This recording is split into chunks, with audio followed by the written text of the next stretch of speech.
अज्ञानातिमिरान्धस्य ज्ञानाञ्जनशलाकया चक्षुरुन्मीलितं येन तस्मै श्रीगुरवे नमः। नमः ॐ विष्णुपादाय कृष्णप्रेष्ठाय भूतले श्रीमते भक्तिवेदान्त स्वामिन् इति नामिने। नामस्ते सारस्वती देवे गौरवाणी प्रचारिणे निर्विशेषा शून्यवादी पाश्चात्य देशधारिणे। जय श्री कृष्ण चैतन्य प्रभु नित्यानंद श्री अद्वैत गदाधर श्रीवासादि गौर भक्त वृंदा। हरे कृष्णा कृष्ण कृष्ण हरे हरे, हरे राम राम राम हरे हरे। இன்னைக்கு பகவத்கீதை நம்ம அன்னைக்கு இன்ட்ரோடக்ஷன் பார்த்தது அதை அப்படியே கண்டினியூ பண்ணலாம். அன்னைக்கு பார்த்தது கொஞ்சம் சுருக்கமா சொல்லிட்டு அப்படியே நான் கண்டினியூ பண்றேன். முன்னுரையில பார்த்தோம்,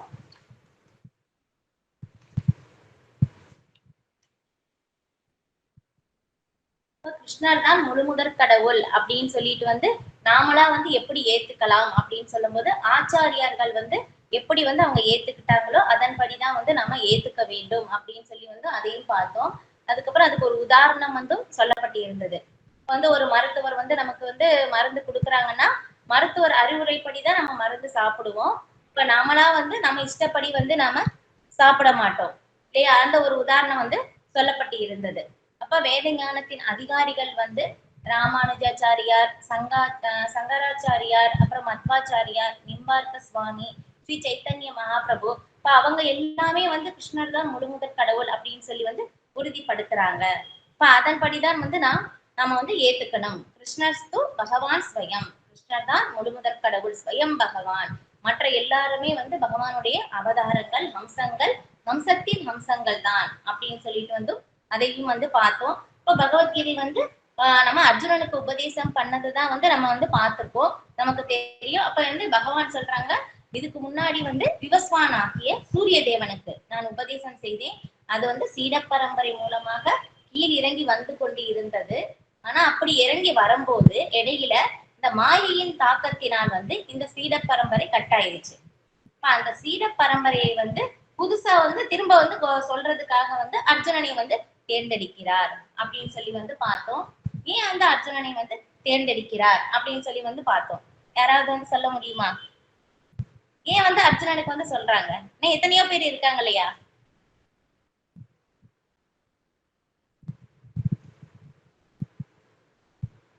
ஹரே கிருஷ்ணா.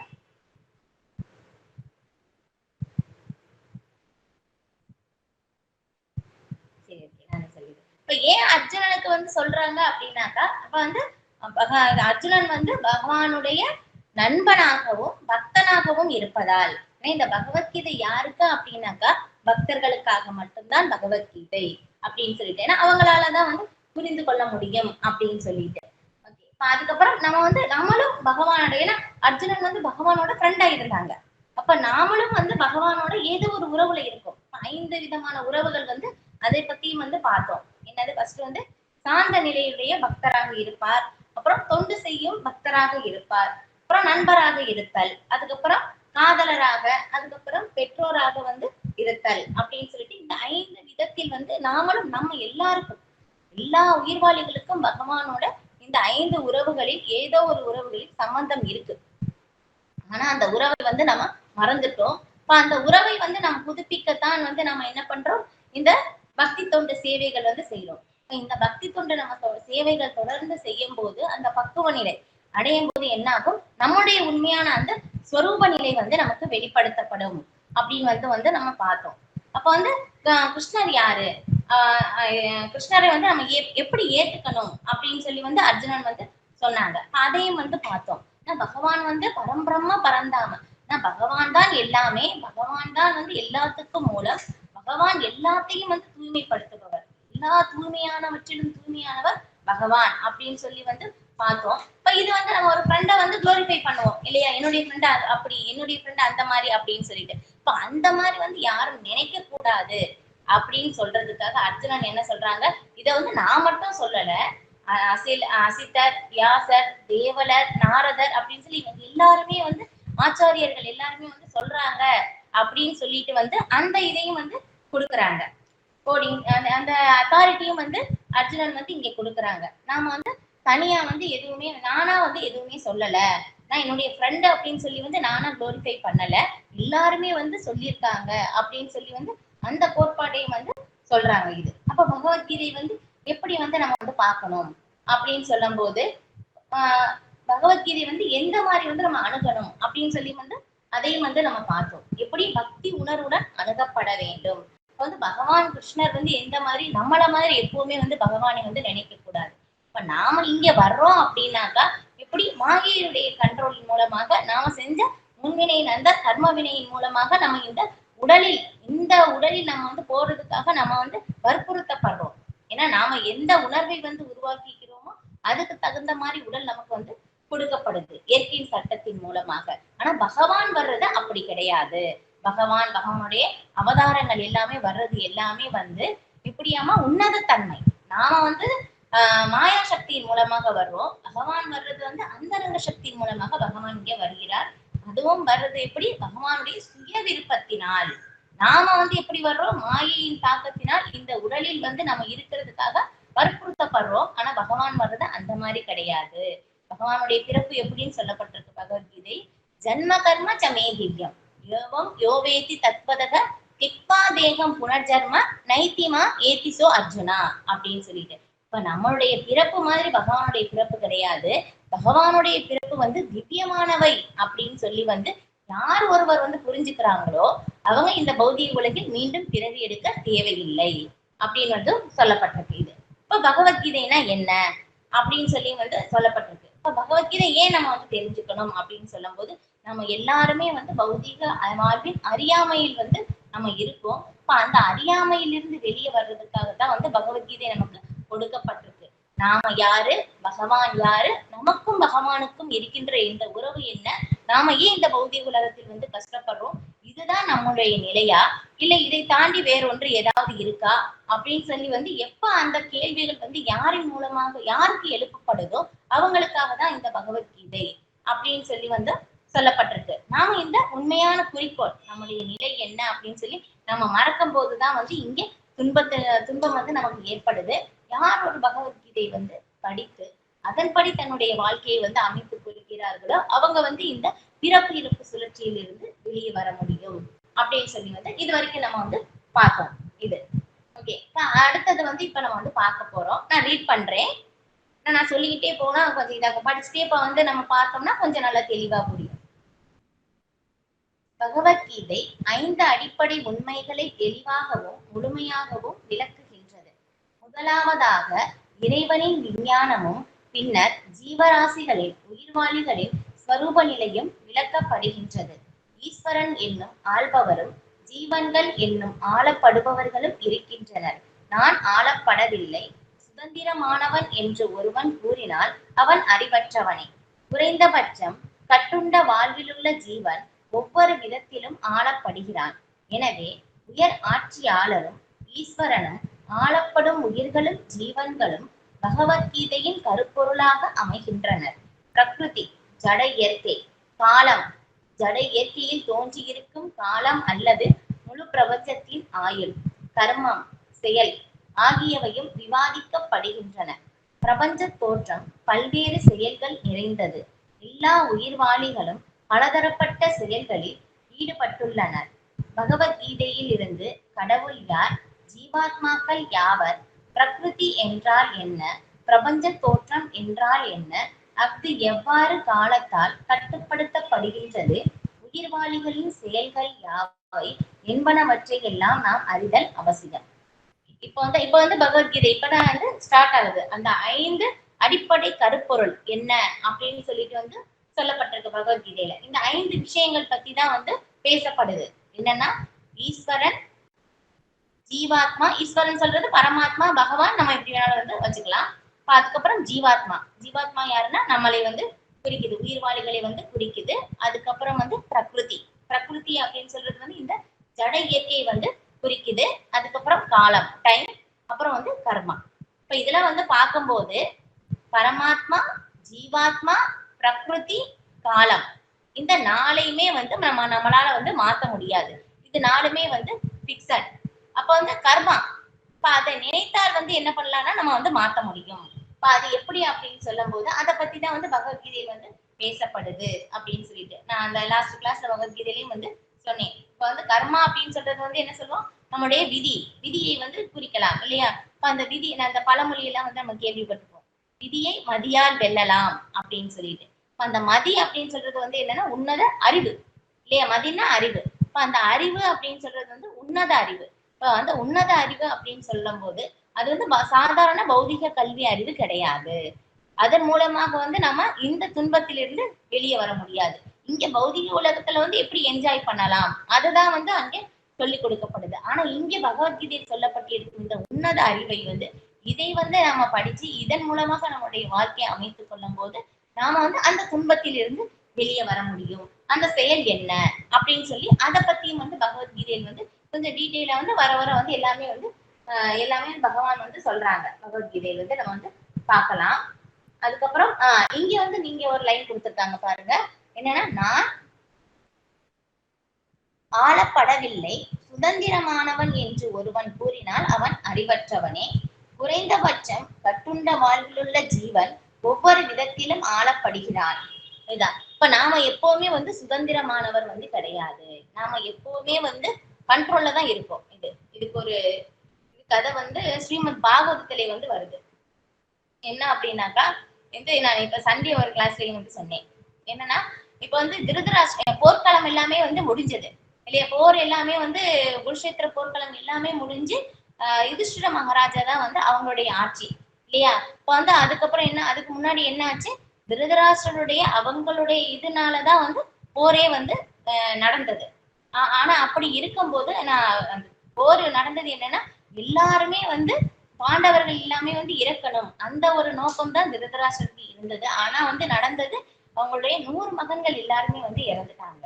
ஆனா வந்து இங்க என்ன ஆச்சு, எல்லாருமே இறந்தும் கடைசியில யுதிஷ்டிர மகாராஜா ஆட்சியில் வந்த பிறகு யுதிஷ்டிர மகாராஜுடைய கண்ட்ரோல்ல அவங்களுடைய கட்டுப்பாட்டுல வந்து திருதராஷ்டிரர் வந்து இருக்காங்க. இப்ப காந்தாரி மனைவி கணவர் எங்க இருக்காங்களோ அங்க இருக்காங்க. இப்ப அந்த மாதிரி ஒரு நிலையில் இருக்கும் போது என்ன ஆகுது, ஒரு அங்க அப்ப வந்து விதுரர் வந்து அங்க வர்றாங்க. விதுரர் வந்து ஒரு தூய பக்தர். இப்ப வந்து அந்த மாதிரி விதுரர் அங்க வரும்போது ஏன்னா பக்தர்களை பொறுத்தவரையில் வந்து எல்லாருடைய நலனை பற்றி தான் வந்து சிந்தனை. அப்ப திருதராஷ்டிரர் கிட்ட வந்து சொல்றாங்க, ஏன்னா அவங்க சொல்ற வார்த்தை எப்படி இருக்குமாமா, நம்முடைய ஞானம் அந்த சொல்ற அந்த ஒரு வார்த்தையிலேயே நம்முடைய ஞானக்கண் வந்து திறக்குமாமா, அந்த அளவுக்கு அவங்களுடைய வார்த்தைகள் வந்து இருக்கும் அப்படின்னு சொல்லிட்டு. இப்ப அந்த மாதிரி விதுரர் வந்து இங்க சொல்றாங்க, நீங்க வந்து எல்லா ஆட்சியும் வந்து உங்க கையில வரணும்னு சொல்லிதான் வந்து நீங்க எல்லாமே வந்து பண்ணீங்க. ஆனா வந்து இப்ப என்னாச்சு, நீங்க அவங்கள வந்து கொல்லணும்னு நினைச்சீங்க. ஆனா அவங்களுடைய கண்ட்ரோல்ல தான் வந்து இப்ப நீங்க இருக்கீங்க அப்படின்னு சொல்லி அந்த வார்த்தையை வந்து இன்னும் கடுமையா பேசுறாங்க வார்த்தைகள்.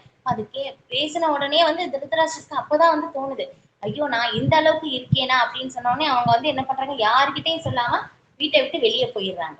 அவங்க வெளியே போன உடனே மனைவி வந்து கணவன் எங்கேயும் அங்க காந்தாரியும் வந்து அவங்க பின்னாடியே வந்து போயிடுறாங்க. அதுக்கப்புறம் அவங்க அந்த இது மாதிரி அந்த இதுல யோக நிலை வந்து பிராக்டிஸ் பண்ணி அப்படியே வந்து அவங்க பகவானுடைய லோகத்துக்கு வந்து போயிடுறாங்க.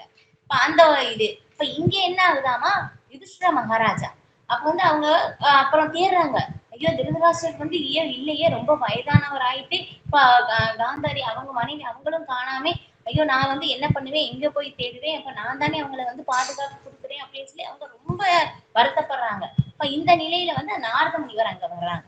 அப்ப வந்து அங்க வந்து சொல்றாங்க, இப்ப என்ன சொல்றாங்கன்னா, இப்ப நீங்க வந்து சொல்றீங்க நான் தான் பாத்துக்கிறேன் அப்படின்னு சொல்லிட்டு, ஆனா நாம வந்து எந்த மாதிரி இருக்கோம் அப்படின்னு சொல்லி வந்து நம்மளுடைய நிலையை வந்து நாரத முனிவர் வந்து எடுத்து போடுறாங்க. என்ன அப்படின்னாக்கா, நம்ம வந்து காலத்தால் கட்டுப்படுத்தப்படுகிறோம், கர்மத்தால் கட்டுப்படுத்தப்படுகிறோம், குணத்தால் கட்டுப்படுத்தப்படுகிறோம் இல்லையா. நாம வந்து நல்லாவே உணர முடியும் காலத்தால் இல்லையா, இந்த டைம்குள்ள நம்ம வந்து பண்ணணும். இப்ப காலத்தால் நம்ம எல்லாருமே வந்து கட்டுப்படுத்தப்படுகிறோம். அந்த ஒரு சூழ்நிலையில் வந்து இங்க இருக்கு. ஆனா ஆன்மீக உலகம் பொறுத்தவரையிலும் காலம் வந்து கிடையாது, டைமே அங்க கிடையாது அது. அப்ப அதுக்கப்புறம் வந்து கர்மத்தினால் இல்லையா, நாம வந்து ஏதோ ஒரு துன்பத்தினால் வந்து நம்ம அந்த கர்ம வினையினால் வந்து பந்திக்கப்படுறோம். அது அப்புறம் குணத்தால், இப்ப முக்குணங்கள் சத்வகுணம், ரஜோகுணம், தமோகுணம், குணத்தால். இப்ப இந்த மாதிரி 3 விதத்திலேயே நம்ம கட்டுப்படுத்தப்படும் போது நாம எப்படி வந்து சுதந்திரமானவராக இருக்க முடியும் இல்லையா. நாம ஒருத்தருடைய கண்ட்ரோல்ல தான் வந்து இருக்கோம், நாம கட்டுப்படுத்தப்படுகிறோம். அப்போ வந்து நாம அதன் மேல வந்து சுதந்திரமானவராக வந்து கிடையாது. இது இப்ப நாம வந்து ஒண்ணு அந்தரங்க சக்தியினுடைய கட்டுப்பாட்டில் வந்து இருப்போம், இல்ல அப்படின்னாக்கா மாய சக்தியினுடைய கட்டுப்பாட்டில் வந்து இருப்போம். ஏதோ ஒரு வித கட்டுப்பாட்டில் வந்து நம்ம இருப்போம். ஆனா அந்தரங்க சக்தியின் கட்டுப்பாட்டில் இருக்கும்போது என்ன ஆகுது, நம்முடைய சொரூப நிலையில் இருந்து வந்து அங்க செயல்படுறோம். அங்க வந்து நமக்கு துன்பம் இல்லை, ஆனந்தம் மட்டும்தான். ஆனா மாயா சக்தியில் வந்து கட்டப்படும் போது இந்த முக்குணங்களினுடைய கட்டுப்பாட்டில் வந்து பிணைக்கப்பட்டு இங்க மூவகை துன்பங்களை அனுபவித்து பிறப்பு இறப்பு சுழற்சி வந்து நமக்கு தொடர்கின்றது அப்படின்னு சொல்லி வந்து நம்ம தெரிஞ்சுக்கலாம். அப்ப இந்த 5 விஷயங்கள் வந்து சொல்லப்படுது. அந்த இந்த துன்பத்திலிருந்து மீண்டு வெளியே வர்றதற்கான அந்த அதை பற்றி தான் வந்து பகவத்கீதை வந்து நமக்கு பேசுது. பகவானுக்கும் நமக்கும் இருக்கிற அந்த சம்பந்த ஞானம், அந்த சம்பந்த ஞானத்தை பத்தி வந்து சொல்லப்படுது. அது இப்ப ஆன்மீக வாழ்க்கைக்கு ஸ்ரீமத் பாகவதம் கிளாஸ்ல இருந்து சொன்னேன். ஆன்மீக வாழ்க்கைக்கு நமக்கு முதல் அடிப்படை என்ன அப்படின்னாக்கா, நான் வந்து உடல் கிடையாத ஆத்மா அப்படின்னு சொல்லி வந்து ஃபர்ஸ்ட் லெசனே வந்து அதுதான் இல்லையா. 2வது அத்தியாயத்திலேயே பகவான் வந்து அர்ஜுனனுக்கு வந்து சொல்லுவாங்க இல்லையா, நான் வந்து எல்லா உறவினர்களும் இருக்காங்க, நான் அவர்களை வந்து கொல்ல மாட்டேன் அப்படின்னு சொல்லி சொல்லும் போது பகவான் ஃபர்ஸ்ட் லெசன் சொல்றது அதுதான். நான் வந்து உடல் கிடையாது ஆத்மா.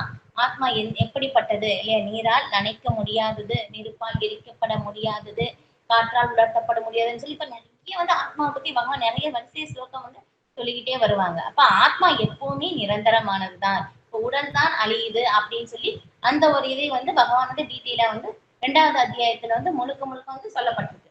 ஃபர்ஸ்ட் லெசனே வந்து அதுதான் அப்படின்னு சொல்லிட்டு. அப்ப அடுத்தது பகவத்கீதையின் இந்த அடிப்படை கருப்பொருட்களில் முழுமுதற் கடவுள் அல்லது கிருஷ்ணர் அல்லது பிரம்மன் அல்லது உயர் ஆட்சியாளர் அல்லது பரமாத்மா, நீங்கள் விரும்பும் பெயரை உபயோகித்துக் கொள்ளலாம் என்று அழைக்கப்படுபவரே எல்லாரிலும் சிறந்தவர் என்று நிறுவப்படுகிறது. உயிர்வாளிகள் குணத்தின் அடிப்படையில் உயர் ஆட்சியாளரை போன்றவர்களே. இதுதான். ஏன்னா நாம வந்து யாருன்னா நாமளும் வந்து உயர் ஆட்சியாளர்கள் தான். குணத்தின் அடிப்படையில் சொல்றாங்க. நாமளும் ஆன்மீகமாக தான் இருப்போம். ஆனா தன்மையில் ஒன்று. இது நம்ம வந்து புரிஞ்சுக்கணும். எப்பவுமே நாம எப்பவுமே கடவுள் ஆக முடியாது. நாமளும் ஆன்மீகமானவர், தன்மையில் பகவானும் நாமளும் ஒன்று, ஆனால் அளவில் வந்து வேறு. இதுக்கு வந்து உதாரணம் வந்து எப்படி சொல்லுவாங்க அப்படின்னாக்கா, இப்ப கடல் நீரை வந்து உதாரணமாக வந்து சொல்லுவாங்க. இப்ப அந்த கடல் நீர் வந்து பார்த்தோம்னா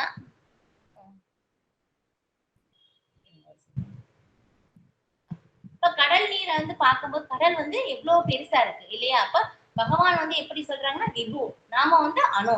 இப்ப அந்த கடல் வந்து நீர் எவ்வளவு கடல் வந்து ரொம்ப பெருசா இருக்கு. அந்த மாதிரி பகவான் வந்து நம்ம வச்சுக்கலாம். அதுல இருந்து நம்ம ஒரு துளி டிராப் தண்ணி எடுத்தாலும் அது கடல் நீர் தண்ணியும் உப்பு கரிக்கும், அந்த ஒரு துளி நீர் எடுத்தாலும் உப்பு கரிக்கும். அந்த ஒரு துளி நீர் எடுக்கிறோம் இல்லையா, அப்ப அது வந்து நாம ஜீவராசிகள் உயிர்வாளிகள் அப்படின்னு சொல்லிட்டு. அப்ப தன்மையில் வந்து ரெண்டுமே ஒண்ணுதான். அதுவும் வந்து உப்பு தண்ணி தான், இதுவும் வந்து ஒரு துளி நீர் எடுத்தாலும் உப்பு தண்ணி தான்.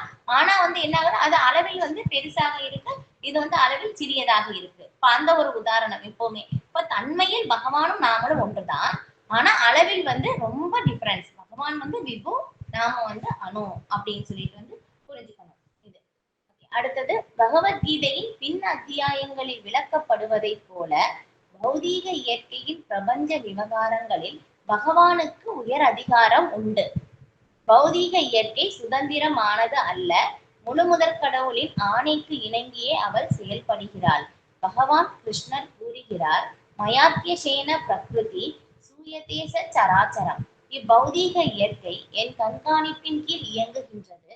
பிரபஞ்ச இயற்கையின் வினோதமான சம்பவங்கள் நிகழும் போது நாம் இந்த பிரபஞ்ச காட்சிக்கு பின்னால் ஆளுநர் ஒருவர் இருப்பதை அறிய வேண்டும்.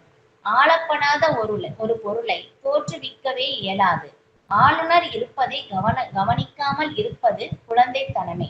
உதாரணமாக, குதிரையினாலோ வேறு எந்த மிருகத்தினாலோ இழுக்கப்படாத மோட்டார் வாகனத்தின் ஓட்டம் ஒரு குழந்தை மிகவும் வினோதமாக தோன்றலாம். ஆனால் அறிவுள்ள மனிதனுக்கு மோட்டார் எந்திரத்தின் தொழில்நுட்பம் தெரியும். ஒவ்வொரு எந்திரத்திற்கு பின்னும் ஒரு மனிதனின் ஓட்டுநரின் திறமை உள்ளது என்பதை அவன் அறிவான். இதுபோல முழுமுதற் கடவுளும் ஓர் ஓட்டுநர் ஆவார். அவரது வழிகாட்டுதலின் படியே அனைத்தும் இயங்குகின்றன. ஜீவன்கள் பின்வரும் அத்தியாயங்களில் கண்டுள்ளபடி அவரது அம்சங்களான அவரால் ஏற்றுக்கொள்ளப்பட்டுள்ளனர். தங்கத்தின் ஒரு துகள் எவ்வாறு தங்கமோ, கடல் நீரின் ஒரு துளி எவ்வாறு உப்பு கரிக்கின்றதோ, அதுபோல நாம் ஈஸ்வரன் எனப்படும் உயர் ஆளுநரான பகவான் ஸ்ரீ கிருஷ்ணரின் அம்சங்கள் என்பதால் அந்த முழுமுதற் கடவுளின் குணங்கள் அனைத்தையும் அணு அளவில் நம்மிடம் உள்ளன. ஏனெனில் நாம் மிகச்சிறிய ஈஸ்வரன்கள், கீழ்ப்படிந்த ஈஸ்வரன்கள். நாம் இயற்கையை கட்டுப்படுத்த முயல்கிறோம், இப்போது விண்வெளியையும் கிரகங்களையும் கட்டுப்படுத்த முயல்வது போல. ஆனால் கட்டுப்படுத்த விரும்பும் இது போன்ற தன்மை கிருஷ்ணரிடம் உள்ளதாலேயே நம்மிடமும் இருக்கின்றது. பௌதீக இயற்கையின் மீது ஆட்சி செலுத்த நாம் விரும்பினாலும் நாம் பரம ஆளுநர்கள் அல்ல என்பதை அறிந்து கொள்ள வேண்டும். இது பகவத்கீதையில் விளக்கப்பட்டுள்ளது. இல்லையா, இப்ப நம்ம பார்த்தோம் அந்த உதாரணம் கடல் நீர் இல்லையா, அந்த ஒரு உதாரணம் நம்ம எடுத்துக்கலாம். இப்ப பகவான் யாருன்னு சொல்லி நம்ம தெரிஞ்சுக்கணும். இந்த ஜட இயற்கை எப்படி செயல்படுதுன்னு சொல்லி நம்ம தெரிஞ்சுக்கணும். இப்ப நாம என்ன நினைக்கிறோம்னா, இந்த ஜட இயற்கை இங்க நாம இந்த இங்க இருக்கிற சூழ்நிலை சரி பண்ணி நாம என்ன சொல்றது, இங்க என்ஜாய் பண்ண முடியும் அப்படின்னு சொல்லி நாம நினைக்கிறோம். முடியாது. ஏன் அப்படின்னாக்கா, இந்த ஜட இயற்கை பகவானுடைய கட்டுப்பாட்டில் இருந்து செயல்படுது. நாம என்ன நினைக்கிறோம், அது தன்னால இயங்குது அப்படின்னு சொல்லி நாம நினைக்கிறோம். ஆனா அது குழந்தைத்தனம் அப்படின்னு சொல்லி இங்க சொல்லப்படுது. ஏன்னா இப்ப ட்ரெயின் பாக்குறோம்னா ஒரு சின்ன குழந்தை என்ன நினைக்கும், ட்ரெயின் இவ்வளவு பெருசா இருக்கு, அதுவா போகுதே அப்படின்னு சொல்லி அந்த குழந்தை ஆச்சரியப்படும். ஆனா நமக்கு தெரியும் அதுக்கு முன்னாடி ஓட்டுநர் ஒருவர் இருக்கிறார் அப்படின்னு சொல்லிட்டு. அப்ப அதுக்கு சிக்னல் பார்த்தோம்னா தன்னால அந்த லைட் எல்லாமே மாறுது, அது தனியா இயங்குது அப்படின்னு சொல்லி நாம நினைக்கிறோம் இல்லையா. அப்ப சிறு குழந்தை அந்த மாதிரி நினைக்கும் போது நாம என்ன நினைப்போம், இல்ல இதுக்கு பின்னாடி ஒரு நபர் இருக்கிறார். அப்ப சாதாரண ஒரு பௌதீக செயலுக்கே ஒரு செயலுக்கு பின்னால் நபர் இருக்கும் போது, இப்ப இந்த பிரபஞ்ச இயக்கத்திற்கு இல்லையா, இதுக்கு எப்படி ஆளுநர் இல்லாமல் இருப்பார் அப்படின்னு சொல்லி இங்க சொல்றாங்க. அந்த மயாத்திய சேன பிரகிருதி சூரியதேச சராச்சரம் எல்லாமே என்னுடைய கட்டுப்பாட்டில் இயங்குது பௌதிக இயற்கை அப்படின்னு சொல்லி பகவான் இங்க சொல்றாங்க. ஏன்னா பகவான் செயல்ல எதுவுமே தப்பு நிகழாது. அதனாலதான் எல்லாமே கரெக்டா நடக்கிறனால நாம நினைக்கிறது அது தன்னாலேயே இயங்குது அப்படின்னு சொல்லி நினைக்கிறோம். எதுவுமே தன்னால இயங்கு இல்லை. இதுக்கு பின்னாடி பகவான் பகவான் இருக்கிறார். எல்லா இடத்துலயும் பகவானுடைய கரங்கள் இருக்கு இல்லையா. ஒவ்வொரு பிளானட்டும் எப்படி ஒண்ணு அதுக்கப்புறம் அந்தந்த கோட்டில் ரேகையில் கரெக்டா சுத்துது இல்லையா. ஒரு பிளானட் இன்னொரு பிளானட்டை இடிக்கல. ஏன் அப்படி? அது பகவானுடைய கண்ட்ரோல். பகவானுடைய கண்ட்ரோல்ல எல்லாமே கரெக்டா இயங்கி கொண்டு இருக்கிறது அப்படின்னு சொல்லிட்டு. அப்ப நாமளும் யாரு அப்படின்னாக்கா, நாமளும் பகவானுடைய ஒரு அம்சம் இல்லையா. நம்ம கடல் நீர் ஒரு துளி எப்படி உப்பு கரிக்கிறதோ அதே மாதிரி. இப்ப இன்னொரு உதாரணம் இங்கே கொடுக்கப்பட்டிருக்கு இல்லையா. தங்கத்தின் ஒரு துகள் இல்லையா, தங்கத்துல இருந்து ஒரு துகள் எடுத்தாலும் அதுவும் தங்கம் தான் இல்லையா. அப்ப தங்கமும் இதுதான். பெரிய இது இருக்கும் போதும் அதுவும் தங்கமா இருக்கு, சின்ன அளவில் இருந்து இருக்கும் போதும் அதுவும் தங்கம் தான். ஆனா என்ன ஆகுது, அது அளவில் டிஃபரன்ஸ் இருக்கு. இப்ப அதே மாதிரிதான் பகவானும் உயிர்வாளிகளும் அப்படின்னு சொல்லிட்டு இங்க விளக்கப்படுது இது. ஓகே, அப்ப பகவான் யாரு அப்படின்னு சொல்லி பார்த்தோம். இப்ப ஜீவாத்மான நம்மளுடைய நிலை என்ன அப்படின்னு சொல்லி பார்த்தோம். இப்ப ஜட இயற்கை என்ன அப்படின்னு சொல்லி இங்க சில பிரபுபாதர் விளக்குறாங்க. நான் படிக்கிறேன். ஜட இயற்கை என்றால் என்ன? இது கீதையின் கீழ்நிலை பிரகிருதி அல்லது கீழ்நிலை இயற்கையாக விளக்கப்பட்டுள்ளது. உயிர்வாளிகள் உயர்நிலை பிரகிருதியாக விளக்கப்பட்டுள்ளனர். பிரகிருதி கீழ்நிலை ஆனாலும் சரி, உயர்நிலை ஆனாலும் சரி, எப்போதுமே கட்டுப்படுத்தப்படுகின்றது. பிரகிருதி என்பது பெண்பால். மனைவியின் செயல்கள் கணவனால் கட்டுப்படுத்தப்படுவதை போல பிரகிருதியும் பகவானால் கட்டுப்படுத்தப்படுகின்றாள். பிரகிருதி எப்போதும் கீழ்ப்படிந்து இருப்பதும் ஆள்பவரான இறைவனால் ஆதிக்கம் செலுத்தப்படுவதும் ஆகும். உயிர்வாளிகள் பௌதீக இயற்கை ஆகிய இரண்டுமே முழுமுதற் கடவுளால் கட்டுப்படுத்தப்பட்டு ஆதிக்கம் செலுத்தப்படுகின்றன. கீதையின்படி உயிர்வாளிகள் பரமபுருஷரின் அம்சங்கள் என்ற போதிலும் பிரகிருதியாகவே கருதப்பட வேண்டியவர்கள். பகவத்கீதையின் 7ஆம் அத்தியாயம் 5வது ஸ்லோகத்தில் இது தெளிவாக குறிப்பிடப்பட்டுள்ளது. அபரேயம் இதஸ்மன்யாம் பிரகிருதி தித்திமே பராம் ஜீவபூதாம். இந்த பௌதீக இயற்கை எனது கீழ்நிலை பிரகிருதியாகும். ஆனால் இதற்கு அப்பால் ஜீவபூதாம் உயிர்வாளிகள் என்ற வேறொரு பிரகிருதி உள்ளது. இதுவும் நம்ம பார்த்தோம் லாஸ்ட் கிளாஸ்ல நாம பகவானுடைய உயர் சக்தி. இப்ப இந்த பிரகிருதி எப்படி இந்த ஜட இயற்கை இது கீழ்நிலை சக்தியாக இருக்கு. ஆனா வந்து ரெண்டுமே வந்து என்ன ஆகுது, பகவானால் கட்டுப்படுத்தப்படுது அப்படின்னு சொல்லி வந்து நம்ம புரிஞ்சுக்கணும். உயர்நிலையானாலும் சரி, கீழ்நிலையானாலும் சரி, ரெண்டுமே பகவானுடைய கண்ட்ரோல்ல இருந்துதான் வந்து செயல்படுது. நாம வந்து எதுவுமே கட்டுப்படுத்த முடியாது. நாம் கட்டுப்படுத்தப்படுகிறோம். பகவானுடைய பகவானின் மூலமாக வந்து நாம கட்டுப்படுத்தப்படுகிறோம் அப்படின்னு சொல்லி வந்து நாம புரிஞ்சுக்கணும். இது பகவத்கீதை பௌதீக இயற்கை எப்படி வந்து இருக்கு, எந்த மாதிரி வந்து செயல்படுது, எந்த மாதிரி இருக்கு அப்படின்னு சொல்லி வந்து அடுத்தது சொல்றாங்க. பௌதீக இயற்கை 3 குணங்களால் அமைந்ததாகும். நற்குணம், சத்வகுணம், தீவிர குணம், ரஜோகுணம், அறியாமை குணம், தமோகுணம் என்பன அவை. இக்குணங்களுக்கு மேல் நித்தியமான காலம் உள்ளது. இயற்கை குணங்களின் கலவையினாலும் நித்திய காலத்தின் பார்வை மற்றும் கட்டுப்பாட்டினாலும் செயல்கள் நடைபெறுகின்றன. அவை கர்மம் என்று அறியப்படுகின்றன. இந்த செயல்கள் நினைவிற்கு எட்டாத காலத்திலிருந்து செய்யப்பட்டு வருகின்றன. அவற்றின் பலன்களால் நாம் இன்பத்தையோ துன்பத்தையோ அனுபவிக்கிறோம். உதாரணமாக, ஒரு வியாபாரியான நான் புத்திசாலித்தனத்துடன் கடுமையான உழைத்து மிகுந்த செல்வம் சேர்த்து வைத்து இருக்கிறேன் என்று வைத்துக் கொள்வோம். அப்போது நான் இன்பம் அடைகிறேன். ஆனால் வியாபாரத்தின் எல்லாவற்றையும் இழந்துவிட்டால் துன்பப்படுவேன். இதுபோல் வாழ்வின் எல்லா நிலைகளிலும் நாம் நமது செயல்களின் விளைவுகளை இன்பமாகவோ துன்பமாகவோ அனுபவிக்கின்றோம். இதுவே கர்மம் என்று அறியப்படுகிறது. இல்லையா? இப்ப வந்து பார்த்தோம். ஃபர்ஸ்ட் வந்து பகவான் யாரு அப்படின்னு சொல்லி வந்து பார்த்தோம். இப்போ வந்து நாம ஜீவராசி, உயிர்வாளி, ஜீவாத்மானா யாரு அப்படின்னு சொல்லி வந்து பார்த்தோம். அதுக்கப்புறம் வந்து பிரகிருதி, இந்த ஜட இயற்கை வந்து எப்படிப்பட்டது அப்படின்னு பார்த்தோம். இந்த ஜட இயற்கை வந்து எந்த மாதிரி அமைஞ்சு இருக்கு அப்படின்னு சொல்லி வந்து இப்ப இதை வந்து இப்ப நம்ம வந்து படிச்சோம்.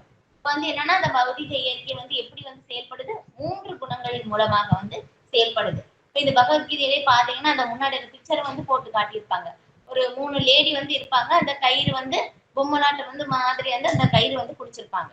இல்லையா? அப்ப அந்த 3 பேர் யாரு அப்படின்னு சொல்லும் போது சத்வகுணம், ரஜோகுணம், தமோகுணம். இப்ப இந்த 3 குணங்களின் மூலமாக தான் வந்து நம்மளுடைய செயல்கள் வந்து நம்ம வந்து செய்யறோம். இது நாமளே வந்து புரிஞ்சுக்க முடியும். இப்ப சத்வகுணத்தில் இருக்கும்போது நம்ம என்ன பண்ணுவோம், ரொம்ப கேஷுவலா, ரொம்ப ரிலாக்ஸா, சாந்தமா வந்து நம்ம செயல்படுவோம். இப்ப அந்த ஒரு நிலையும் வந்து நமக்கு நம்ம வந்து உணர்ந்திருக்கோம். அதுக்கப்புறம் வந்து என்ன ஆகும், பரபரப்பாக ஐயோ நான் இந்த செயல் செய்யணும், அது பண்ணணும், இது பண்ணணும் அப்படின்னு சொல்லி வந்து நம்ம பரபரப்பா வந்து செயல்படும் போது ரஜோகுணம் வந்து ரஜோகுணத்தின் மூலமாக நம்ம கட்டுப்படுத்தப்படுறோம்.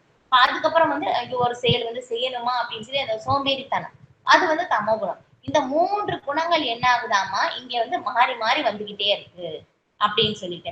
அப்ப வந்து இந்த 3 குணங்களையும் தாண்டி காலம் இருக்கு. இப்ப அந்த காலத்தின் மூலமாக தான் வந்து காலத்தின் பார்வையிலால் தான் வந்து என்ன ஆகுது, நம்மளுடைய செயல்கள் எல்லாமே வந்து நடந்துட்டு இருக்கு. இப்ப அந்த காலத்தின் மூலமாக நமக்கு நடக்கின்ற செயல்களின் மூலமாக நம்ம அனுபவிக்கிற விளைவு வந்து ஒண்ணு இன்பமாக இருக்கு, இல்லை என்றால் நமக்கு துன்பமாக இருக்கு. இப்ப இந்த 2 விதத்திலையும் வந்து ஏதோ ஒன்று நாம இங்க அனுபவிக்கிறோம். ஏன்னா இந்த பௌதீக உலகம் துவந்தங்களாக நிறைந்தது, இருமைகளால் நிறைந்தது. இன்பம், துன்பம், லாபம், நஷ்டம், வெற்றி, தோல்வி அப்படின்னு சொல்லி வந்து இங்க ரெண்டுமே வந்து இங்க இருக்கு. ஆனா ஆன்மீக உலகம் வந்து அப்படி வந்து கிடையாது. அங்க வந்து முழுக்க முழுக்க ஆனந்தம் தான். அங்க இருமைகளே வந்து கிடையாது அப்படின்னு சொல்லிட்டு. அப்ப இந்த மாதிரி நம்ம அனுபவிக்கிற விளைவுதான் வந்து என்ன ஆகுது, நமக்கு வந்து கர்மா. இல்லையா? நல்ல விளைவுகள் அனுபவிக்கும் போது நமக்கு நல்ல செயல்கள் செய்யும் போது புண்ணிய செயல்கள் வந்து நமக்கு வந்து வருது.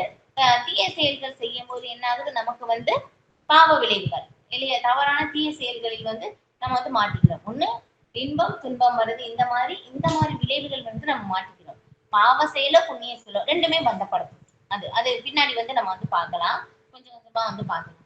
இது ஏன் ரெண்டுமே பிணைக்கப்படுது, பாவ செயல் வந்து தப்பு அப்படின்னு சொல்லி தெரியும், புண்ணிய செயலும் வந்து எப்படி பிணைக்கப்படுது அப்படின்னு சொல்லி வந்து வரும்போது, பின்னாடி வரும்போது நம்ம பார்க்கலாம். இதுதான் கர்மம் வந்து. அப்ப வந்து நாம செய்கின்ற செயல் வந்து நம்ம செயல் செய்யணும். அந்த செயலில் வந்து நம்ம பிணைப்பு இல்லாத செயல் செய்யும் போது நம்ம வந்து ஆன்மீக உலகத்திற்கு மாற்றப்படுவோம். இப்ப அந்த ஒரு செயல் என்ன அப்படின்னு சொல்லிட்டுதான் வந்து பகவத்கீதையில் வந்து விளக்கப்படுது. நான் ரொம்ப வேகமா போறேன்னா இல்ல புரியுதா, இல்ல ஏதாவது டவுட் இருக்கா? ஹரே கிருஷ்ணா. யாராவது பேசுனா எனக்கு தெரியும். ஹரே கிருஷ்ணா. என்ன எல்லாரும் வீடியோ ஆஃப் பண்ணிருக்கீங்களா?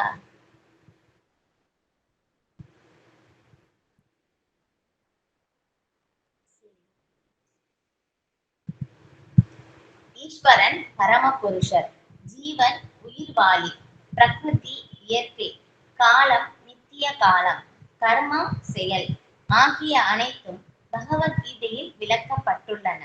இந்த ஐந்தில் பகவான், உயிர்வாளிகள், ஜட இயற்கை, காலம் ஆகியவை நித்தியமானவை. பிரகிருதியின் தோற்றம் தற்காலிகமானதாக இருக்கலாம், ஆனால் அது பொய்யல்ல. சில தத்துவவாதிகள் இயற்கையின் தோற்றம் பொய் என்று கூறுகின்றனர். ஆனால் பகவத்கீதையின் தத்துவப்படி, வைஷ்ணவர்களின் தத்துவப்படி இது அவ்வாறல்ல. உலகின் தோற்றம் பொய்யாக ஏற்றுக்கொள்ளப்படுவது இல்லை. உண்மையானதாக, ஆனால் தற்காலிகமானதாக ஏற்றுக்கொள்ளப்படுகிறது.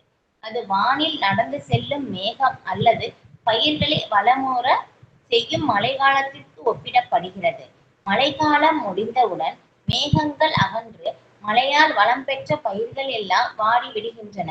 இதுபோல பௌதீக தோற்றமானது ஒரு குறிப்பிட்ட இடைவெளியில் தோன்றி சில காலம் இருந்து பின்னர் மறைகிறது. இவையே பிரகிருதியின் செயலாகும். ஆனால் இந்த சுழற்சி நித்தியமாக செயல்படுவதால் பிரகிருதி நித்தியமானதாகும், பொய் அல்ல. பகவான் இதை என்னுடைய பிரகிருதி என்று குறிப்பிடுகிறார். இந்த ஜட இயற்கை பகவானிடமிருந்து பிரிந்த சக்தியாகும். இதுபோல ஜீவராசிகளும் பகவானின் சக்தியே. ஆனால் அவர்கள் பிரிவுபடாதவர்கள், நித்தியமாக உறவு கொண்டவர்கள். எனவே பகவான், உயிர்வாளி, ஜட இயற்கை, காலம் இவை ஒன்றோடு ஒன்று தொடர்புடைய நித்திய விஷயங்கள். இருப்பினும் கர்மம் நித்தியமானவை அல்ல. கர்மத்தின் விளைவுகள் மிக பழையதாக இருக்கலாம், உண்மையே. நினைவுக்கு எட்டாத காலத்திலிருந்து செய்த செயல்களின் பலன்களை நாம் இன்ப துன்பமாக அனுபவிக்கிறோம். ஆனால் நமது கர்மத்தின் விளைவுகளை நம்மால் மாற்ற இயலும். இம்மாற்றம் நமது அறிவின் பக்குவத்தை பொறுத்தது. நாம் பற்பல செயல்களில் ஈடுபட்டுள்ளோம். இவ்வனைத்து செயல்களின் விளைவு மற்றும் பின்விளைவுகளிலிருந்து விடுபெற எந்த செயலை செய்ய வேண்டும் என்பது நிச்சயமாக நாம் அறிய மாட்டோம். ஆனால் இதுவும் பகவத்கீதையில் விளக்கப்பட்டுள்ளது. இல்லையா? இப்ப நம்ம பார்த்தோம், அதே தான் இங்க சொல்றாங்க. ஏன்னா ஒரே விஷயம்தான் திரும்ப திரும்ப சொல்றாங்க. என்னன்னா இந்த 4 விஷயம், பரமாத்மா, ஜீவாத்மா, பிரகிருதி, காலம். இந்த 4மே மாத்த முடியாது. கர்மா 5வதாக கர்மாவை இருக்கிறது அதை நம்ம மாத்த முடியும். அது எப்படி மாத்தலாம் அப்படின்னு சொல்லிட்டு தான் பகவத்கீதை விளக்கப்பட்டிருக்கு. ஏன்னா பகவான் உத்தவருக்கு விளக்கும் போது எப்படி சொல்றாங்கன்னா, இப்ப நாம இங்க பௌதிக உலகத்துல ஒரு கட்டத்துல நம்ம அனுபவப்பட்டு புரிஞ்ச பிறகு என்ன எல்லாருமே உணர்றாங்கன்னா, இந்த பௌதிக உலகம் இங்க துன்பம் தான் இருக்கு அப்படின்னு சொல்லி ஒரு பக்குவ நிலை அடையும் போது புரிஞ்சுக்கிறாங்க. ஆனா என்ன ஆகுது, இந்த துன்பத்துல இருந்து எப்படி வெளியே வரணும் அப்படின்னு சொல்லி அதை புரிஞ்சுக்கல யாருமே. ஆனா அதை பகவான் இங்க சொல்றாங்க. பகவத்கீதையில் அந்த துன்பத்திலிருந்து நாம் எப்படி வெளியே வர முடியும், அந்த வெளியே வர்றதுக்கான அந்த செயல் என்ன அப்படின்னு சொல்லிட்டு பகவத்கீதையில் விளக்கப்படுது அப்படின்னு சொல்லிட்டு. சில பேர் என்ன சொல்றாங்க அப்படின்னாக்கா, இது எல்லாமே ஒரு மாய தோற்றங்கள். பாகவத கிளாஸ்லயும் சொன்னேன், இது எல்லாமே மாய தோற்றங்கள், இது எதுவுமே கிடையாது, மாயை இல்லாதது இங்க இருக்கிறது அப்படின்னு சொல்றாங்க. ஆனா வைஷ்ணவர்களுடைய தத்துவப்படி என்னன்னா, இதுவுமே பகவானுடைய சக்தி தான். பிரகிருதியும் கூட பகவானுடைய சக்தியாக இருக்கிறதுனால அது என்ன ஆகுது, அது ரொம்ப அழகா இயங்குது அப்படின்னு சொல்றாங்க. அதுக்கப்புறம் என்ன ஆகுது, அது தற்காலிகமானதாக தான் இருக்கு. அதுவும் பகவானுடைய சக்தியாக இருக்கு. ஆனா அது பொய்யானது கிடையாது. அது தற்காலிகமாக, நிரந்தரமாக இல்லை, தற்காலிகமானது. ஆனா தற்காலிகமாக இருக்கு அப்படின்னு சொல்லும்போது அது எப்படி நித்தியமாக இருக்குன்னு சொல்ல முடியும் அப்படின்னா, அந்த சுழற்சி நித்தியமாக இருக்கு. ஆனா பௌதீக இயற்கை தற்காலிகமாக இருக்கு அப்படின்னு சொல்லி நாம புரிஞ்சுக்கணும். இப்ப அது எப்படி இந்த இந்த பௌதிக தோற்றம் எப்படி வந்ததுன்னு சொல்றாங்க பாருங்க. இது பௌதீக தோற்றமானது ஒரு குறிப்பிட்ட இடைவெளியில் தோன்றி சில காலம் இருந்து பின்னர் மறைகிறது. எப்படி சொல்றாங்க, இடைவெளியில் தான் தோன்றி இருக்கு, ஆரம்பத்துல தோன்றவில்லை. அது நல்லா புரிஞ்சுக்கணும். ஆரம்பத்துல ஏன்னா படைப்பிற்கு முன்னால் பகவான் மட்டும்தான் இருக்கிறார். எல்லாம் அழிந்த பிறகும் பகவான் மட்டும்தான் எஞ்சி இருக்கிறார். இடையிலும் இருப்பதும் பகவான் மட்டும்தான். நாம வந்து போய்கிட்டே இருக்கோம். ஏன்னா எல்லா இடத்துலயும் பகவானுடைய சக்திகள் இயங்குது. இப்ப எல்லா இடத்துலயும் பகவான் பரமாத்மாவாக எல்லா உயிர்வாளிகளும் உள்ள இருக்காங்க. ஏன்னா பகவான் உள்ள போன பிறகுதான் எல்லாமே இயக்கத்துக்கு வருதே ஒழிய நாம எந்த ஒரு செயலும் செய்யவில்லை. ஏன்னா நாம வந்து எப்படி இருக்கோம் அப்படின்னாக்கா எந்திராரூடானி மாயையா, இந்த உடல் வந்து எப்படியாம ஒரு மிஷின், இந்த எந்திரத்தில் அமர்ந்து நானே வந்து அதை வழி நடத்துகிறேன் அப்படின்னு வந்து பகவான் வந்து இந்த கடைசி அத்தியாயத்துல வந்து சொல்லுவாங்க. ஏன்னா இந்த உடல் வந்து ஒரு மிஷின் தான், அது வந்து தன்னால இயங்குறது கிடையாது அப்படின்னு சொல்லி வந்து சொல்லப்படுது. அப்ப நாம எதுவுமே வந்து இயக்கலை, இப்ப எல்லாமே வந்து பகவான் தான் இயக்குகிறார் அப்படின்னு சொல்லிட்டு. அதுதான். அப்ப இந்த கர்மத்தை வந்து நம்ம வந்து மாத்த முடியும். இந்த நாளுமே பிக்சடா இருக்கு. கர்மாவை நாம நினைச்சால் வந்து மாத்தலாம். அது வந்து எப்படி மாத்துறது அப்படின்னு சொல்லிட்டு வந்து நம்ம பகவத்கீதையில் வந்து விளக்கப்பட்டிருக்கு அப்படின்னு சொல்லி வந்து சொல்லப்படுது. அடுத்தது பார்க்கலாம். முழுமுதற் கடவுள் ஈஸ்வரன் உன்னத உணர்வு நிலையில் உள்ளார். ஒரு செகண்ட்.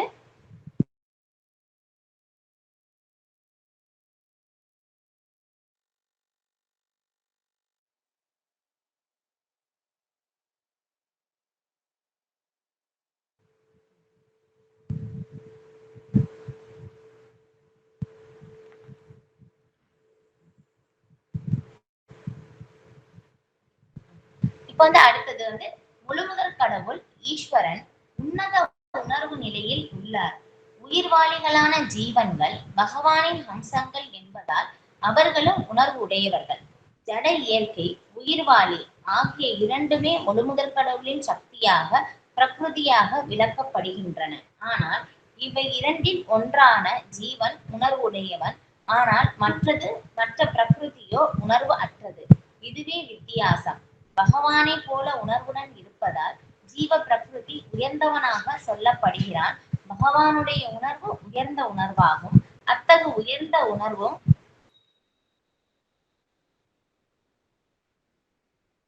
பகவானுடைய உயர்ந்த உணர்வும் உயிர்வாளிகளான ஜீவனின் உணர்வும் சமமானவை என்பதை வாதிடக் கூடாது. தனது பக்குவத்தின் எந்த நிலையிலும் ஜீவன் உயர் உணர்வுடையவனாக ஆக முடியாது. எனவே ஜீவனால் அப்படி ஆக முடியும் என்னும் கொள்கை நம்மை வழி தவறி நடத்தி செல்வதாகும். ஜீவன் உணர்வுடையவனாக இருக்கலாம், ஆனால் பக்குவமான உணர்வோ உயர் உணர்வோ அவனிடம் கிடையாது. ஒரே விஷயம் தான் திரும்ப திரும்ப வந்து சொல்றாங்க. ஆனா இதுக்கு பிரபுபாதர் வந்து ஒரு இடத்துல வந்து சொல்றாங்க என்னன்னா, பிரபுபாதர் வந்து டிவோட்டிஸ் எல்லாம் வந்து கிளாஸ் கேட்டுட்டு இருக்காங்க. அப்ப கேட்கும் போது வந்து என்ன சொல்றாங்கன்னா, ஒரு டிவோட்டி மட்டும் வந்து அங்க கிளாஸ் வந்து கேட்கல. அப்ப வந்து கேக்குறாங்க பிரபுபாதர், ஏன் வந்து எங்க அந்த நபர் அந்த டிவோட்டி எங்க அப்படின்னு சொல்லிட்டு. இப்ப வந்து அவங்க வேற ஒரு இடத்துல போய் கிளாஸ் கேட்டுட்டு இருக்காங்க அப்படின்னு சொல்லிட்டு சொல்றாங்க.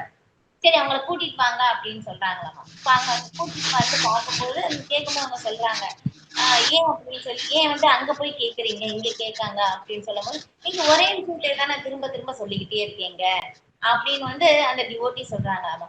ஒரே விஷயத்தை தான் அப்ப வந்து அந்த ஒரே விஷயம் என்ன சொல்றாங்கன்னா, நான் வந்து உடல் கிடையாது ஆத்மா. அந்த ஒரே விஷயத்தை தான் திரும்ப திரும்ப சொல்றாங்க.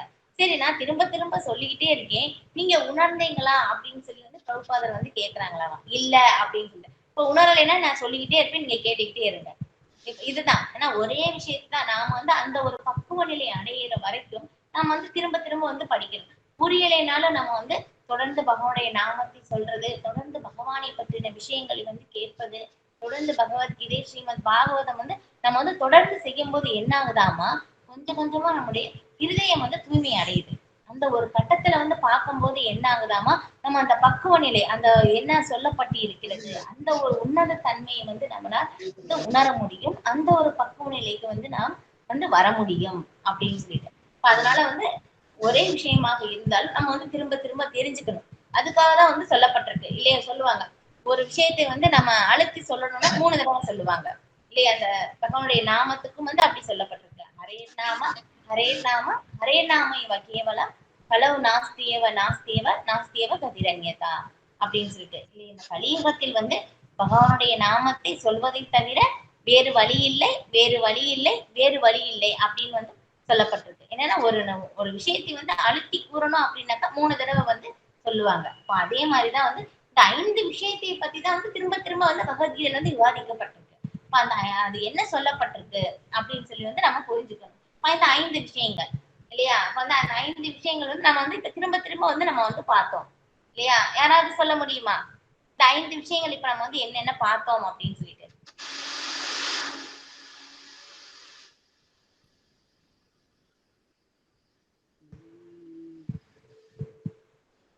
ஹரே கிருஷ்ணா. இல்ல கேட்டுட்டு இருக்கீங்களா இல்லையான்னு எனக்கு தெரியல. நான் மட்டும் பேசுறேனா அப்படின்னு சொல்லிட்டு. யாராவது ஒருத்தவங்க சொல்லுங்க, ஒன்னொன்னாச்சும் சொல்லுங்க. ஏன்னா 5 தலைப்பு வந்து நம்ம வந்து பார்த்தோம் இல்லையா? 5 விஷயங்கள் வந்து பகவத்கீதையில் வந்து விவாதிக்கப்படுது அப்படின்னு சொல்லிட்டு இல்லையா? 4மே பிக்சட், 1 வந்து மாத்த முடியும், 4மே வந்து மாத்த முடியாது அப்படின்னு சொல்லி வந்து பார்த்தோம். பிரபு கிட்டதான் கேட்கணும்னு நினைக்கிறேன். சொல்லுங்க பிரபு.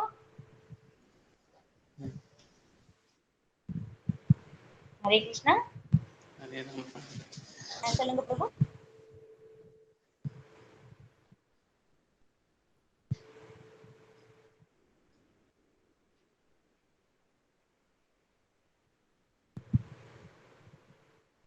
ராமகிருஷ்ண பிரபு தான் கேட்கணும்னு நினைக்கிறேன், யாருமே பேச மாட்டேங்குது போல.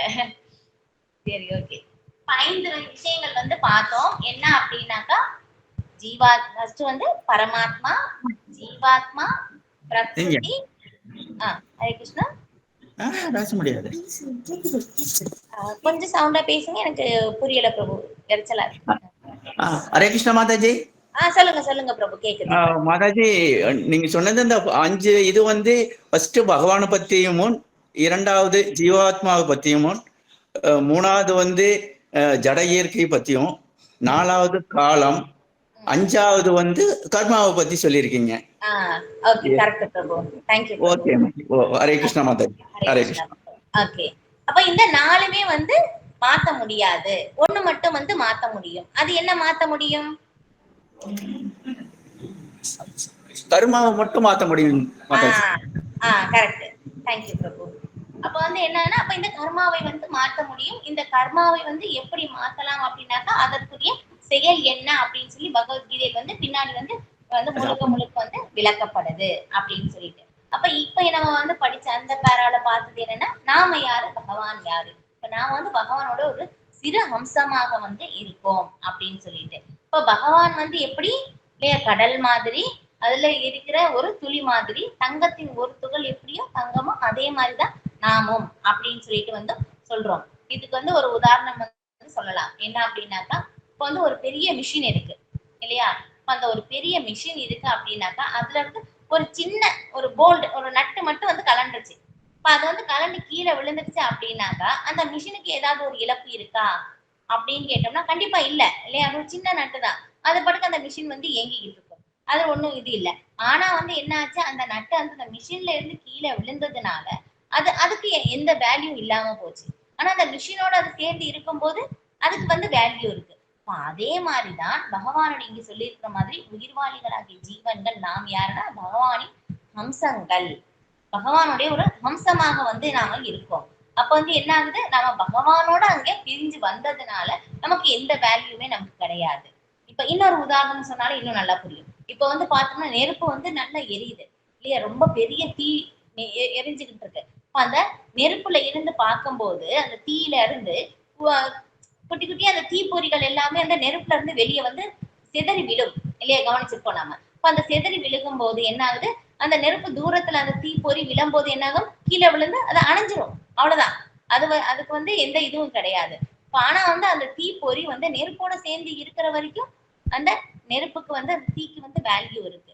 ஆனா அந்த தீப்பொறி வந்து அதுல இருந்து வெளியே வந்துருச்சு அப்படின்னாக்கா எந்த வேல்யூமே கிடையாது, கீழே விழுந்து அணைஞ்சு போயிடும். அதே மாதிரிதான் நாம பகவானுடைய ஒரு பாகமாக இருக்கோம். அந்த மிஷின்ல இருந்து அந்த நட்டு வந்து எப்படி வந்து இணைந்து இருக்கும்போது அந்த இதுக்கு வேல்யூ இருக்கோ, அதே மாதிரிதான் நாம ஒரு பகவானுடைய அம்சமாக இருக்கோம். இப்ப பகவான் வந்து பரமாத்மா, நாம வந்து ஜீவாத்மா. பகவான் வந்து உன்னத உயர்வுடையவர், நாம அதோட சின்ன உணர்வுடையவர்களாக இருக்கோம். நாம பகவானோட விருப்பப்படி இணைந்து செயல்படும் போது மட்டும்தான் ஆத்மா பூரண திருப்தியை அடையும். அந்த திருப்தி அடையும் அந்த ஆத்மாக்குரிய நிலையினுடைய செயல் என்ன அப்படின்னு சொல்லிட்டுதான் வந்து பகவத்கீதைக்கு வந்து விளக்கப்படுது இல்லையா? நம்ம வந்து கொஞ்சம் கொஞ்சமா வந்து பாக்குறோம். நம்ம வந்து நல்லா தெளிவா புரிஞ்சுக்கிட்டாதான் வந்து அடுத்தது வந்து நம்மளால புரிஞ்சுக்க முடியும். அதனாலதான் கொஸ்டின் கேட்டேன், அவ்வளவுதான், வேற எதுவும் கிடையாது. இப்ப வந்து என்னன்னா, நம்ம 5 விஷயங்கள் வந்து சொல்லப்படுது. 4 வந்து மாத்த முடியும், 4 வந்து பிக்சட், மாத்த முடியாது. கர்மா வந்து மாத்த முடியும். அப்ப வந்து கர்மா மாத்த முடியும் அப்படின்னாக்கா அதற்குரிய செயல் என்ன அப்படின்னு சொல்லி வந்து தெரிஞ்சுக்கணும். இப்ப அதற்குரிய செயல் தெரிஞ்சுக்கிறதுக்கு முன்னாடி வந்து நாம யாரு அப்படின்னு சொல்லி வந்து தெரிஞ்சுக்கணும். அத பத்தி தான் வந்து இப்ப நம்ம வந்து பார்த்தோம். நாம யாருன்னா பகவானுடைய ஒரு அம்சமாக இருக்கோம். பகவான் வந்து பரமாத்மா, நாம வந்து ஜீவாத்மா. அந்த தீயில இருந்து தீப்பொறி எப்படி வெளியே வரும்போது இந்த தீப்பொறிக்கு வேல்யூ இல்லாம இருக்கோ, அதே மாதிரி நம்ம பகவானோட பிரிந்து வந்துட்டோம்.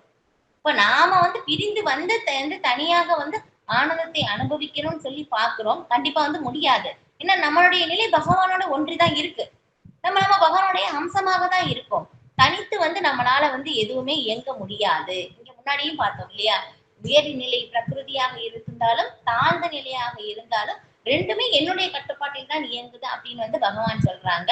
அப்ப நாம எப்ப வந்து பகவானுடைய கண்ட்ரோல்ல அங்க போய் இயங்குறோமோ அப்பதான் வந்து ஆத்மா பூரண திருப்தி அடையும். இப்ப அந்த செயல் என்ன அப்படின்னு சொல்லிட்டு தான் வந்து பகவத்கீதையில் வந்து விளக்கப்படுது அப்படின்னு சொல்லிட்டு வந்து நம்ம வந்து தெரிஞ்சுக்கணும் இது. ஆனா பிரகிருதியை பார்த்தோம் அப்படின்னாக்கா பிரகிருதி பகவானுடைய கண்ட்ரோல்ல தான் இயங்குது. இந்த ஜட இயற்கையை பார்த்தோம்னா கரெக்டா அந்த பருவ காலத்துலதான் அது கரெக்டா மழை பெய்யுது, கரெக்டா வெயில் அடிக்குது, இல்ல அது எது தோன்றதுல என்னென்ன வருமோ கரெக்டா தோன்றுது. ஆனா என்ன நினைக்கிறோம், அது வந்து உணர்வு அற்றது. நாம வந்து உணர்வுள்ள ஜீவன்கள். ஆனா இந்த ஜட இயற்கை வந்து எப்படி உணர்வு அற்றது. ஆனா வந்து அது எப்படி இருக்குது, பகவானுடைய கண்ட்ரோல்ல இயங்குறதுனால கரெக்டா செயல்பட்டு இருக்கு. அதை வந்து நம்ம வந்து புரிஞ்சுக்கணும். ஆனா அது தாழ்ந்த இயற்கை. இந்த ஜட இயற்கை வந்து ரொம்ப ரொம்ப தாழ்ந்ததாக இருக்கு. நாம ஜட இயற்கையை விட உயர்ந்த உயிர்வாளிகளாக இருக்கோம். ஆனா நாம என்ன பண்றோம், இந்த தாழ்ந்த இயற்கையோட தொடர்பு தொடர்பு கொண்டதினால் நான் அனுபவிக்கணும், இந்த ஜட இயற்கையை நான் கட்டுப்படுத்துவேன், இதை என்னால் அடக்கி ஆள முடியும். அந்த ஒரு மனநிலையின் மூலமாக நாம என்ன பண்றோம், இந்த ஜட இயற்கையுடைய கட்டுப்பாட்டில் வந்துட்டோம். ஆனா நம்மளுடைய நிலை என்னன்னா ஜட இயற்கையை விட உயர்ந்த நிலை. நாம எப்பவுமே உன்னதமானவர்கள், இந்த ஆன்மீகமானவர்கள். இங்க வந்து நாம வந்து எப்பவுமே வந்து கட்டுப்படுத்தப்படுபவர்கள் வந்து கிடையாது. நம்முடைய நிலை எப்பவுமே உன்னதமான நிலையாக இருக்கு. இங்க வந்து வந்ததுனால உடலை எடுத்துட்டு வந்ததுனால இங்க கட்டுப்படுத்தப்படுறோம். ஆனால் ஆத்மா எப்பவுமே வந்து உன்னதமாக தான் வந்து செயற்படுது அப்படின்னு சொல்லிட்டு. அப்ப இந்த நிலையில் இருந்து இந்த கட்டுப்பாட்டுல இருந்து நம்ம மீண்டு வர்றதற்கான அந்த செயல் என்ன, அந்த செயலை பற்றி தான் வந்து பகவத்கீதை வந்து நமக்கு வந்து கூறுகிறது அப்படின்னு சொல்லி வந்து பாக்குறோம். ஏன்னா 7:27 ஆயிடுச்சு. இந்த ஒரு பேராவோட வந்து படிச்சு நம்ம முடிச்சுக்கலாம். ஜீவனுக்கும் ஈஸ்வரனுக்கும் உள்ள வேறுபாடு பகவத்கீதையின் 13ஆம் அத்தியாயத்தில் விளக்கப்படும். சேத்ரஜ்ஞ எனப்படும் பகவான் உயிர்வாளிகளைப் போல உணர்வுடையவரே. ஆனால் உயிர்வாளிகள் தனது குறிப்பிட்ட உடலை பற்றி மட்டுமே உணர்கின்றனர். பகவானோ எல்லா உடல்களையும் உணர்கிறார். ஒவ்வொரு உயிர்வாளியின் இதயத்தில் வாழ்வதால் அனைத்து ஜீவன்களின் தனிப்பட்ட இயக்கத்தையும் அவர் உணர்ந்தவராக இருக்கிறார். நாம் இதனை மறக்க கூடாது. மேலும் பரமபுருஷ பகவான் பரமாத்மாவின் வடிவில் ஒவ்வொரு ஜீவனின் இதயத்திலும் ஆள்பவராக ஈஸ்வரனாக உரைகிறார் என்றும், ஜீவன் தனது இச்சைக்கு ஏற்ப செயல்பட அவரே வழிகாட்டுகிறார் என்றும் விளக்கப்படுகிறது. உயிர்வாளி தான் என்ன செய்ய வேண்டும் என்பதை மறக்கிறான். முதலில் அவன் ஒரு குறிப்பிட்ட விதத்தில் செயல்பட முடிவு எடுக்கிறான். பின்னர் தனது சொந்த கர்மத்தின் செயல்களின் விளைவுகளிலும் சிக்கிக் கொள்கிறான். ஆடைகளை அணிந்து களைவதைப் போல ஒரு உடலை விட்ட பின் வேறொரு உடலை புகுகிறான்.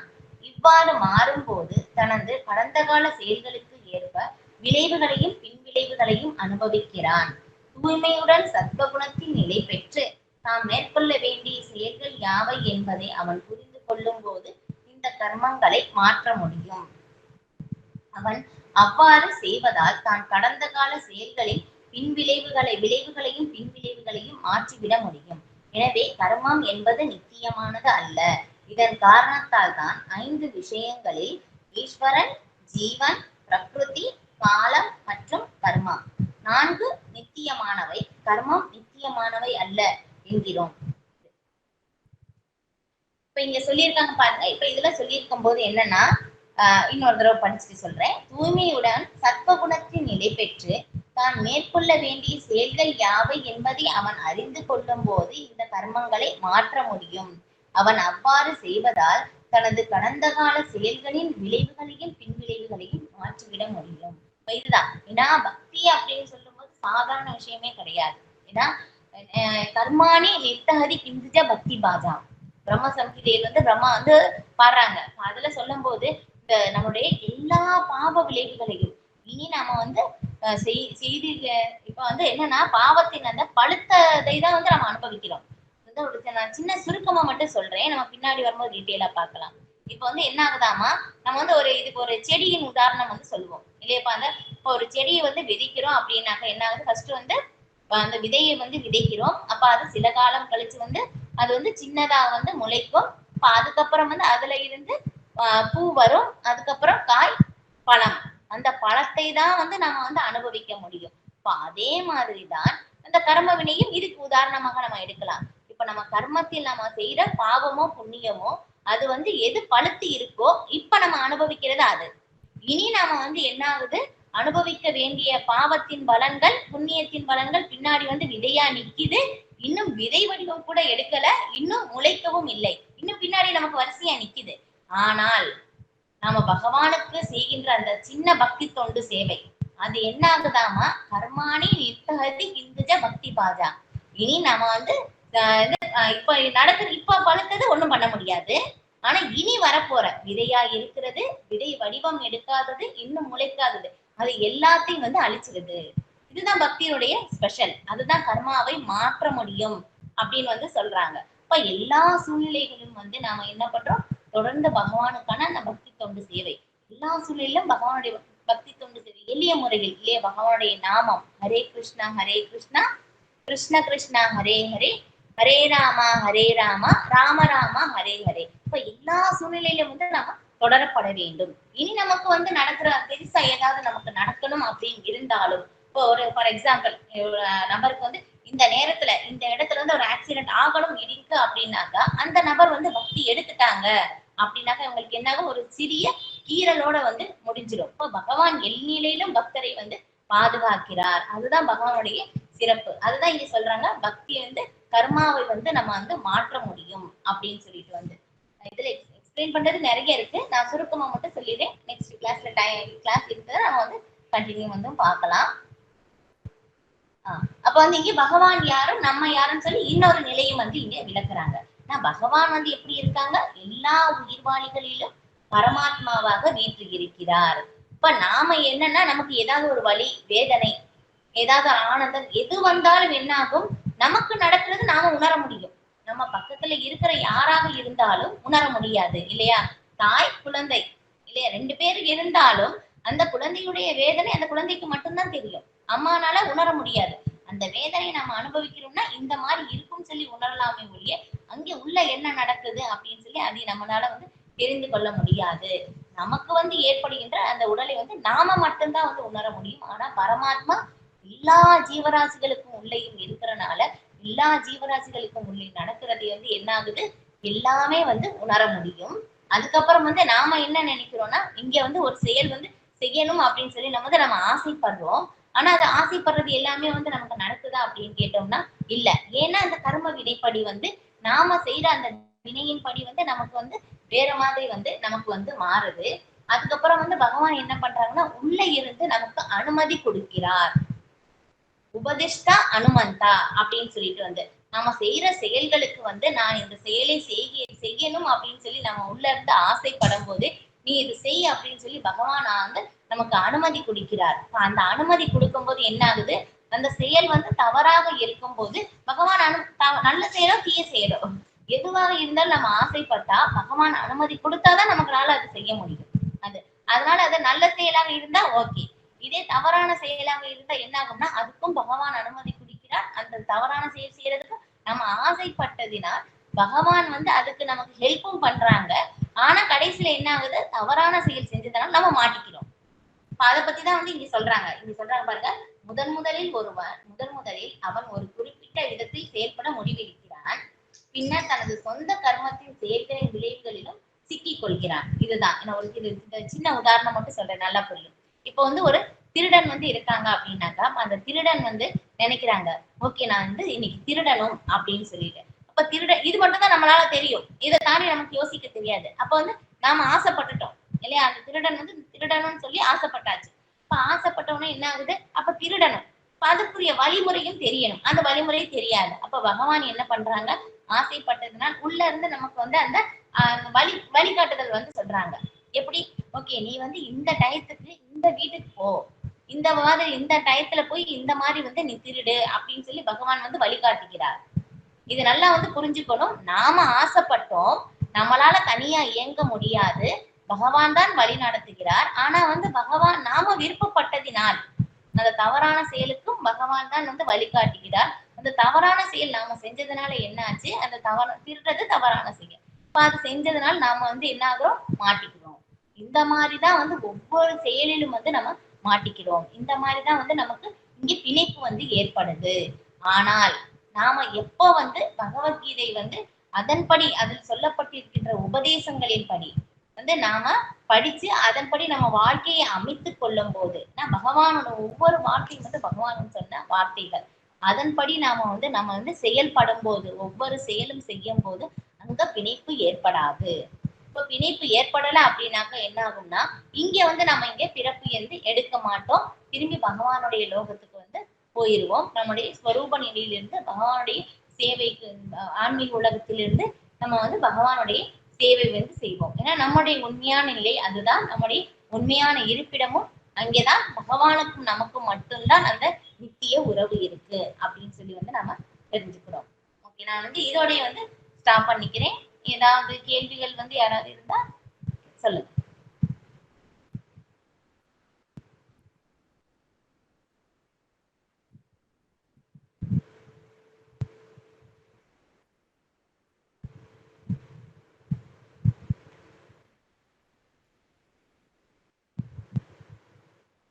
ஹரே கிருஷ்ணா.